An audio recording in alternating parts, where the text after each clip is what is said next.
Hello everyone, আসসালামু আলাইকুম। সবাই কেমন আছো? আজকে আমি ভর্তা করবো আলু। ও মাই গড, পাকিস্তানে তখন পেতে আমি আলু ভর্তা করি, দেখতে পাচ্ছ? এই দেখো, আমি এখন মরিচগুলোকে ভেঙে নিচ্ছি। মাই গড, আমি জানি না কেমন হবে, জাস্ট ট্রাইং। এতগুলো মরিচ দেওয়া কি ঠিক হবে বুঝতে পারছি না, একটু কমিয়ে দিলাম, অনেকগুলো আলু তো ওই জন্য।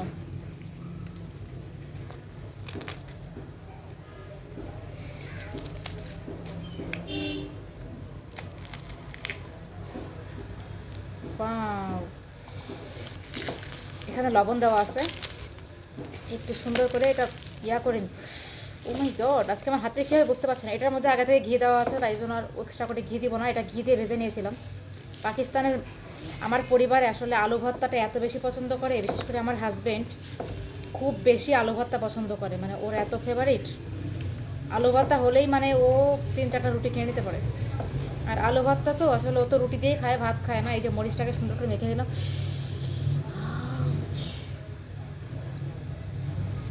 It's Bengali recipe. ওকে, আলু ভর্তা। আলু ভর্তা বাঙালির একটা জীবন। আলু ভর্তার সঙ্গে বাঙালির ঐতিহ্যপূর্ণ একটা সম্পর্ক আছে। আলু ভর্তা না হলে বাঙালির কি চলে বলেন? বাঙালি মানে আলু ভর্তা, ডাল, ডিম ভাজি, সঙ্গে করব ডিম ভাজি। ও মাই গড, দেখো দেখো দেখো দেখো, ঝাল ঝাল করে লঙ্কা দিয়ে ভেজে এবারে করে ফেলেছি আলু ভর্তা। হাও, কে কে খাবা কমেন্ট করে জানাতো।